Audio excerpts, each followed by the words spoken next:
vertu de la bonne gestion et de l'utilité sociale.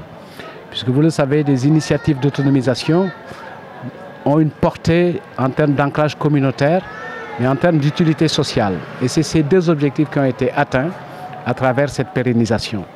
Maintenant, il faut sortir de ce cycle, du cycle de collecte de l'épargne et répartir à l'annonce de quelques événements sociaux, la Tabaski, la Korité, puisque c'est de l'épargne qui est constituée et qui est restituée pour satisfaire aux exigences en termes de dépenses financières et autres. Il faut qu'elles engagent un autre cycle et nous sommes en train d'y travailler pour faire la fédération, puisqu'il y a plusieurs étapes. Il y a l'étape d'abord de l'inclusion sociale, permettre à chaque membre de la calebasse de pouvoir assumer sa dignité de citoyenne. Ensuite, il y a le principe de l'autonomisation. Et je crois que ces deux étapes ont été franchies. Maintenant, il faut en faire de véritables actrices de développement.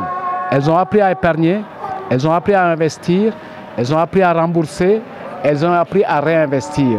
Maintenant, il faut qu'elles fassent un saut pour engager maintenant la dynamique et la rationalité du financement et de la rentabilité.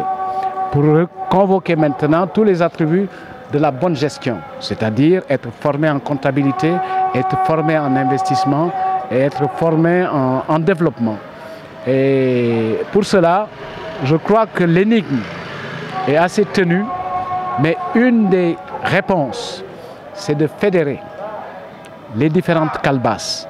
Puisque le premier résultat qui sera escompté d'une grande fédération, c'est augmenter la capacité de négociation de ces groupements face à ceux qui ont pour métier de prêter de l'argent.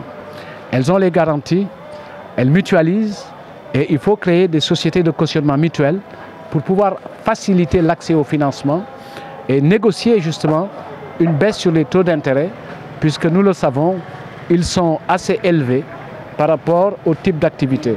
Ne perdons pas de vue que l'initiative de l'investissement, elle démarre avec des investissements de 50 000.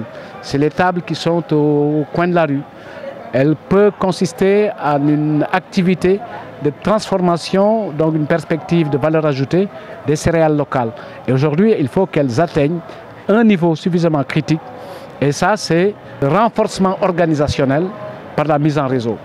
Et chacun et chacune apportant un contenu pour renforcer leur capacité de négociation et leur pouvoir d'investissement afin d'augmenter la rentabilité de leurs initiatives. L'apport de l'État, si on se fie à ce que nous avons fait en tant que pouvoir sortant, les instruments sont là, les instruments de financement, l'ADER, le 3FPT, le FONGIP, le FONSIS, pour ceux qui ont atteint un certain niveau, l'ADER-FJ.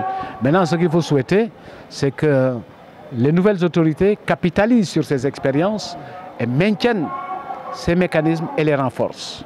Puisqu'on parle toujours d'entrepreneuriat, on parle toujours d'autonomisation des femmes, les instruments sont là, il y a des expériences qui sont aujourd'hui à la disposition de tout le monde pour apporter les améliorations, puisque c'est ça le sens de l'histoire, c'est trouver un acquis, le consolider et l'améliorer.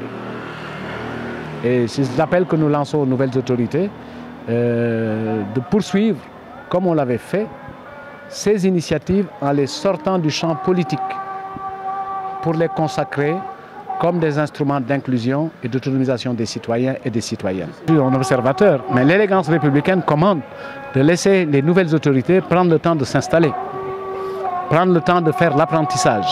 Ce qu'on leur souhaite, c'est que cette courbe d'apprentissage ne soit pas longue, puisque c'est un gouvernement qui polarise beaucoup d'espoir du fait de son arrivée au pouvoir.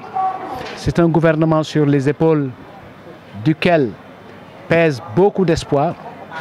Et c'est un gouvernement qui a franchi le mur de la réalité pour constater que le discours d'opposant n'est pas l'outil par lequel on gouverne. On gouverne par des actes, on gouverne par une organisation des priorités et on gouverne en donnant des réponses urgentes aux préoccupations des citoyens. Et dans cette dynamique-là, il faut que tout le monde s'y mette, qu'on les aide, pas dans une perspective d'occuper des postes, ce n'est pas ça l'enjeu, mais c'est de comprendre que le Sénégal doit être sauvé, la démocratie doit être sauvée, la République doit être sauvée, Et il ne faut pas poursuivre la courbe qu'on a connue par le passé qui a abîmé notre démocratie.